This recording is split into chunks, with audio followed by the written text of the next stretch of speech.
On dit que les influenceuses sont des voleuses, des arnaqueuses, des menteuses, des sans-emploi, des proxénètes, New Arty.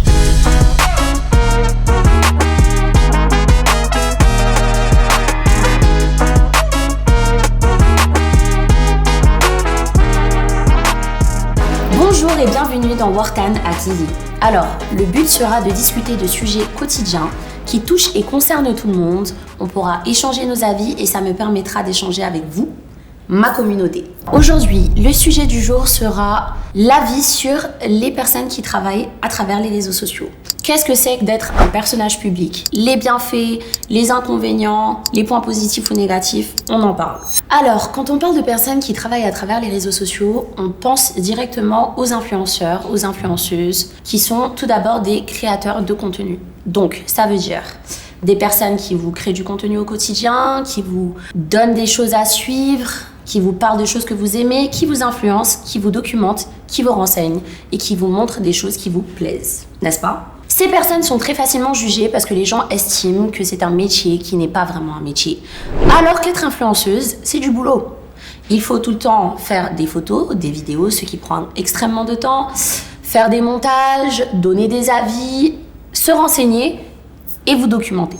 Quand une marque nous fait confiance, on doit créer du contenu pour elle et on doit créer quelque chose d'intéressant pour vous. Aujourd'hui, on constate que sur les réseaux sociaux, c'est trop facile de dire qu'on est influenceuse. Dès qu'on a des followers ou qu'on a de l'engagement, pour nous, on est influenceuse, mais ce n'est pas ça. Être influenceuse, c'est savoir vendre une marque, mais surtout, avant de vendre la marque, l'avoir testée. C'est très important.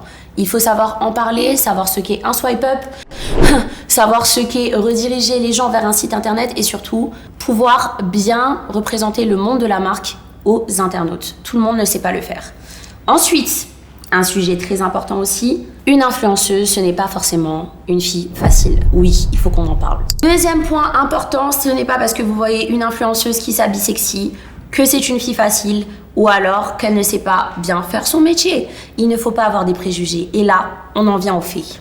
Les amis, let's talk about it. Donc, il faut savoir qu'aujourd'hui, quand on décrit par exemple notre bio et qu'on met personnage public, il faut savoir ce que c'est un personnage public. Un personnage public, on ne s'appartient plus à soi-même, on appartient au public. Ça veut dire que nous sommes des personnes avec une certaine popularité où les gens ont le droit d'émettre des avis sur qui on est ou qui ils pensent que nous sommes. Malheureusement, ça vient avec des inconvénients, mais ça vient aussi avec des points positifs. Les inconvénients, c'est que vous êtes jugé constamment pour ce que vous faites ou ce que vous ne faites pas. Et les points positifs, c'est que vous êtes reconnu pour votre talent et pour ce que vous savez faire de bien également.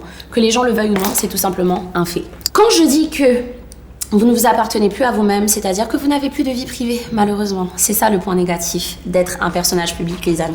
Donc, si vous voulez vous lancer sur les réseaux sociaux, au moins là, vous savez à quoi vous attendre. Quels sont les points positifs, négatifs, ce qui risque de vous arriver. Et surtout, une chose à savoir, être influenceuse, c'est un métier. Merci.